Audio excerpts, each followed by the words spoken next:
Hey guys, today we're going to be learning about categorizing two-dimensional shapes. The standard we're working on today is understand that attributes belonging to a category of two-dimensional figures also belong to all subcategories of that category. I know that sounds confusing, but it's not. Don't worry.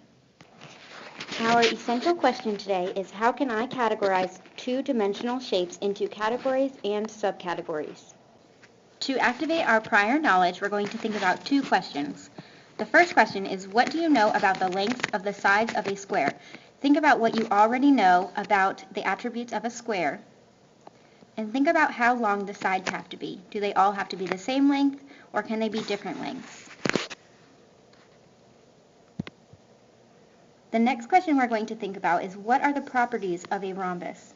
Think about all of the properties you already know about a rhombus. I went ahead and Googled what squares are and what rhombuses are so that we could have the fancy schmancy definitions of them. So as you can see, when I Googled what is a square, it came up with a plane figure with 4 equal straight sides and 4 right angles. And that's the definition that we're going to use today. It can also be the product of a number multiplied by itself, but we're not going to worry about that one today. So for our purposes, it's going to be the noun, this definition that I highlighted, a plane figure with 4 equal straight sides and 4 right angles, okay? And when I Googled what is a rhombus, it says a parallelogram with opposite equal acute angles, opposite equal obtuse angles, and 4 equal sides, okay? So it can have opposite acute angles, opposite obtuse angles, or it also can have 4 right angles, just like the square does. All right, let's practice. I went ahead and made a Venn diagram for a square and a rhombus so that we could compare the attributes of both a square and a rhombus. So let's see what attributes they have in common and what is different about the two. I typed up some of the attributes that I know are true about a square and about a rhombus so that we can see which side of the Venn diagram they should go to.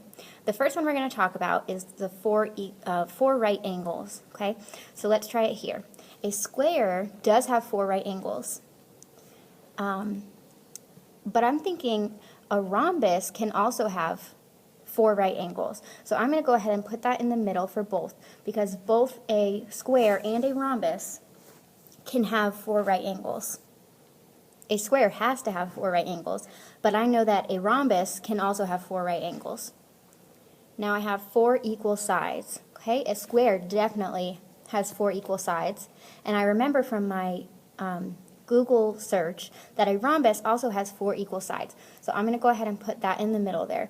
And those two characteristics, I'm thinking, are typically the characteristics that we think of for a square, 4 right angles and 4 equal sides.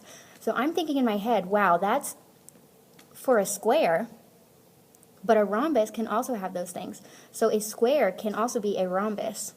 Then I have this last one up here, can have obtuse angles and acute angles. A square definitely cannot have obtuse angles and acute angles. So I'm going to go ahead and put that in rhombus. A rhombus can have obtuse angles and acute angles as long as the 4 sides are equal. So not all rhombuses are going to be a square. Now it's your turn. I want you to screenshot this page, show your work on Notability, make sure you write in or type in your answers, and then send me what you're thinking.